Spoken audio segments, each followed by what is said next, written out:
നിന്റെ അരഞ്ഞാണ ചരടിലെ ഏലസിനുള്ളിൽ ആരെയും മയക്കുന്ന മന്ത്രമുണ്ടോ, അനംഗമന്ത്രമുണ്ടോ?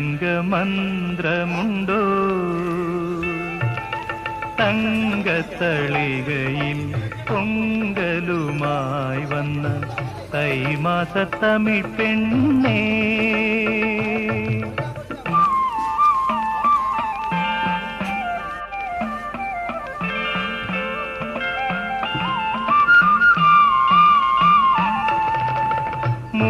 മുങ്ങിപ്പിഴിയാത്ത ചേലയും ചുറ്റി നീ മുടിയുലമ്പിക്കൊണ്ടു നിന്നപ്പോൾ ഇന്നു മുഖമൊന്നുയർത്താതെ മുങ്ങുമ്പോൾ പത്മതീർത്ഥത്തിലെ പാതി വിരിഞ്ഞൊരു